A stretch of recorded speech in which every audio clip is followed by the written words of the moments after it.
What's up, y'all? Coming at you live from my living room this time. This is episode 6 of the Hybrid Athlete podcast. It's been a couple weeks, so I think I checked in before my Ironman race, about 6, 7 days out, I want to say. And then I haven't made a video since, but I am sporting my sick new Ironman hat. This thing's fucking awesome. Cost me $40, but it was well worth it. The race was a good overall outcome. I would say on the borderline of being a great outcome. I cut 26 minutes off of my time from the previous year, which is a great accomplishment. The only part of the race, which I'll get into, which I did not feel like I performed that well at, was the bike. But that's kind of an equipment related thing where I'm coming to the realization that I need to get a better bike.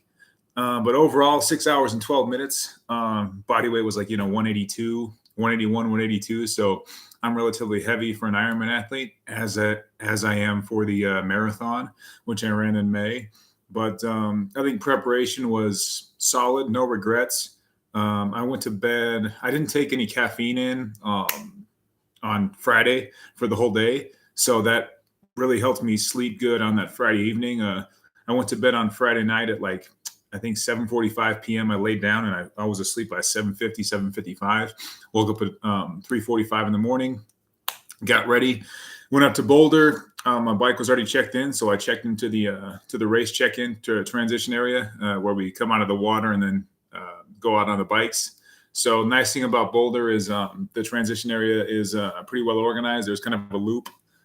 So basically, you come out of the water, you come in, pick up your bike, you go out there'd be the north side, and then on the south side is where you come in off the bike, and then you exit for the run on the south side as well.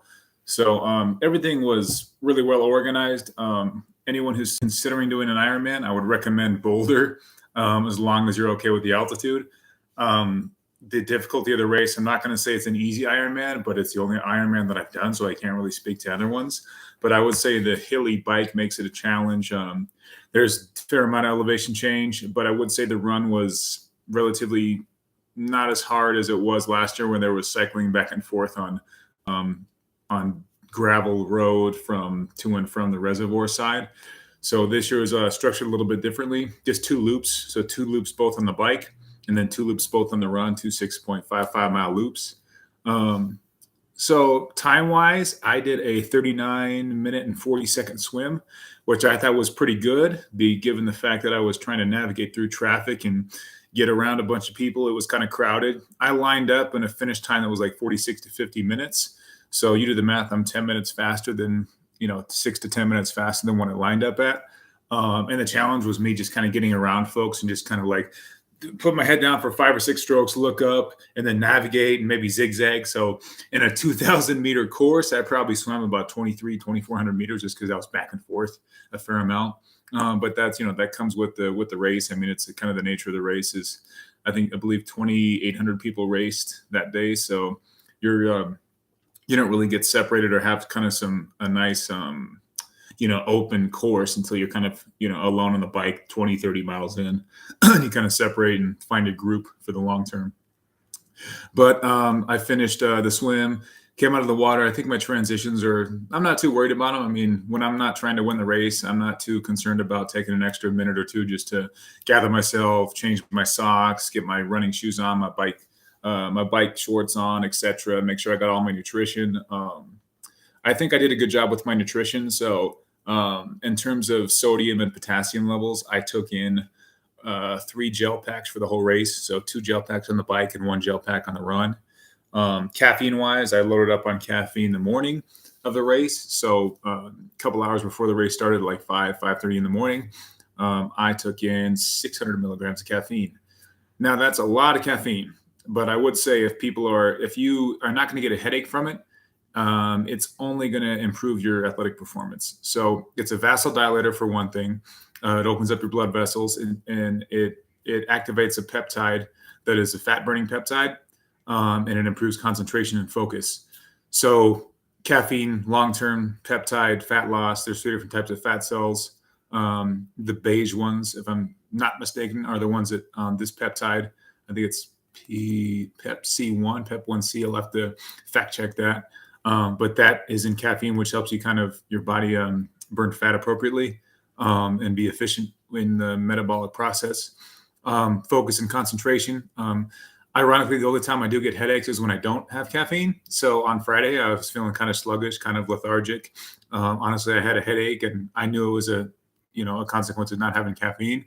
So I wasn't worried about being sick for the race or anything, but I just had to, kind of suck it up and get through the day and finish my prep and just go to bed early. So I did that and woke up and had a bunch of caffeine. On the first transition, obviously you want to get out of your swimsuit, get out of the water. You run up the ramp back to the transition area. If you have bike shoes, put on your bike shoes, change into your bike shorts, your tri suit, or just your bike shirt, which I do a bike and a run in a tri suit or just a bike shirt that's kind of looks like this. It's just a white and black Ironman shirt. So it works good for me. Applied some sunscreen, got out on the road, and the bike took me, I believe, 3 hours and 18 minutes, which is not a very quick bike, especially given my training performance. So I was I do a lot of my training just on a controlled environment stationary bike for two reasons. First reason is I don't like having too many open ride bikes where they're not, closed off by the Ironman Association, because there's, fast moving traffic. If you're trying to bike on a highway, people die on the highway from bike accidents. People break arms in Ironman prep from long bike rides on gravel roads. I was a lot more confident that I could accomplish a lot of my training indoors. And to be completely honest, I was confident, I had some good 2-hour bike sessions where I covered 45 miles of road. That didn't translate to the race for, I believe, the primary reason being that the quality of my bike is not where it should be for being a competitive racer. I don't have an issue with that because I'm going for completion at this point. I'm 32 years old. This is my second Ironman. I've done 4 full marathons. I've done a handful of obstacle course races. I'm, an avid weightlifter. Like I've specified on this channel, I am going for a hybrid athlete approach where I am good at a variety of things. I took a kickboxing class yesterday. It was enjoyable. I learned how to, get better at a jab, crossover, southpaw, and orthodox. Those types of activities interest me. I'm not interested in fighting and beating someone up in a boxing ring. I'm not interested in running a Division I college level marathon. I'm not interested in bench pressing 400 pounds and taking steroids. I'm interested in doing everything that I love for the next 10, 20, 30, 40 years even. So that's my approach. And given my approach, I'm happy with how the race turned out. But in that same token, if I could afford a $5,000 to $10,000 bike, I would definitely like to do so, because in my opinion, based off of the feeling of the efficiency of the pedal and my tire pressure, I know was good. I did a good job at gauging my tire pressure. And after a 28-mile loop, the first loop, I checked my tire pressure. I pumped up a little bit on that Presta valve. I have a real nice portable bike pump, which is really, it's efficient. It helps me get air in my tire in like 30 seconds. So I used that, and then I went into second loop. I never really felt like I slowed down too much, but my overall pace was too slow to break 3 hours for the whole loop and for the whole run. But it's somewhat of a challenging bike course. I mean, there was a stretch on Highway 36 that goes north. For those of you who know Colorado well and know the Boulder race area well, that runs right along the foothills of the mountains headed north towards Wyoming. So that 10 to 12 mile stretch was filled with uphill spurts. So net uphill, probably at least 500-600 feet, maybe even more on that 10-mile stretch. And some of them were pretty steep and pretty intense. So there's a nice downhill, but it's only like half a mile, quarter mile. Then you got an entire 1 mile plus stretch that goes uphill. There's 2 or 3 cycles of those. I would imagine I was probably 3-minute, 30-second miles on the bike, not going too fast at all. But I knew that when I got off the bike, I was going to have enough energy to pretty much complete the first 6-mile loop unbroken, which I did. So my half marathon was a time that I was actually most proud of, because last year the half marathon time took me like 2 hours and 27 minutes, I think. And this year I was stop and go occasionally towards the end, but I didn't really hit like a legitimate wall until mile 10 or 11 of the race, where I was really stop and go. But I gutted out those last 2 miles of the race and finished in a 2-hour flat half marathon, which I'm happy with, because again, it's my second race, and given the quality of my bike, and I expended quite a bit on the bike, 56-mile bike. So I think I gave a good effort, and I was happy with my nutrition execution. Like I said, 3 gel packs, hitting aid stations with water, ice, Gatorade. I focus more on electrolytes more than I do on fluid quantity because I have a pretty good idea of my sweat rate and like how many liters I need to take in of water every hour that I'm exercising. Given that it wasn't in the middle of the summer and that the race temperature was like 85, maybe 86, 87 degrees at the most, I think it was a good strategy to take in more, a little bit less fluid, but more definitely stay on top of my electrolytes and make sure that your stomach's not too full while you're racing. Towards the end, though, that's really not an issue because you've already lost so much during the entire race because the carbohydrates from the meal that you had the night before and the smaller meal you have in the morning, you pretty much already burned through them, and that's where gel packs and electrolytes come into play. That supports water retention in the body, so you're losing less. The more sodium you have specifically in your body, the less fluid and water that you're losing. So there's a hormone that's triggered that basically just supports that retention, that water retention. Um, but I think given the given the circumstances, I did a very good job at this race. And I wanted to finish this video by sharing what my plans are going forward locally, like in my community, at my gym, like in my training and stuff. So what I want to do is I want to try to do like a ketogenic diet where my diet is basically, if you break it down, it'd be like 60% protein, 30% fats, and 10% carbohydrates. I think statistically and generally speaking, a ketogenic diet is a max like 20% of your calories are carbohydrates. But I want to do it where like I'm at 10%. So I kind of even restrict it a little bit more, meaning like most meals are going to be like strictly just meats, like a carnivore diet, maybe some eggs, some cheese on top of ground beef or something like a hamburger without the bun or something. And then vegetables will be a fraction of my carbohydrate intake. But again, like on a salad, I'm not going to have croutons. I'm not going to be eating any bread, rice, no pasta, no chips. The one snack that I enjoy that's not really that healthy is chips and salsa, but I'm going to eliminate that completely altogether. I'm going to change my sauces. So I'm going to stick with like a carb-free sauce profile, you can say, of like hot sauce, mustard, steak sauce has carbs. So steak sauce is out. No sweet and sour sauce, no barbecue sauce. Salt, a lot of salt, sea salt, pepper, keep my sodium intake high just to support my training. So my experiment is focused on learning how my training is affected if I become maybe fat adapted.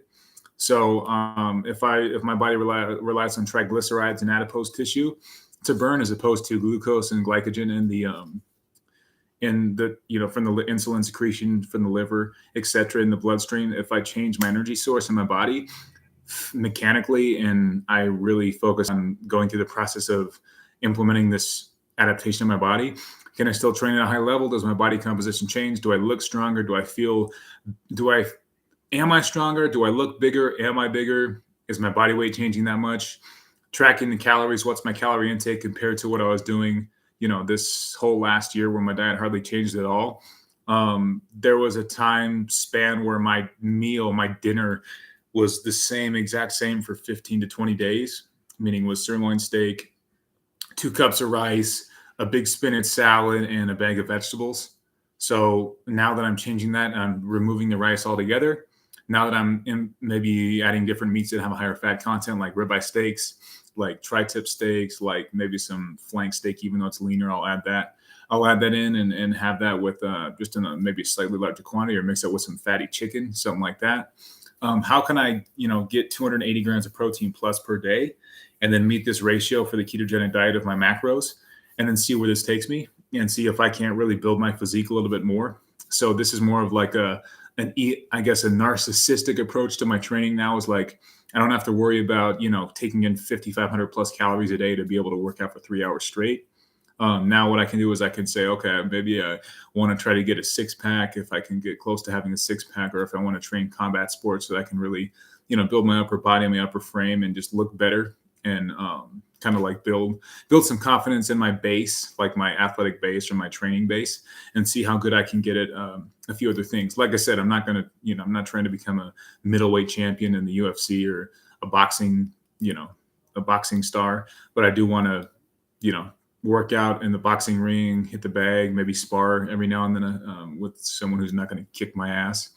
And then do a few things that are different and that are kind of not what I've been doing the last 3 or 4 months. Since the end of February, I dedicated myself to the endurance side of things, and 3-hour 4-minute marathon, pretty good. Given my body weight and stuff and my training time frame, I would say that I'm still in good race shape. So if I'm going to be doing a half marathon at the end of July.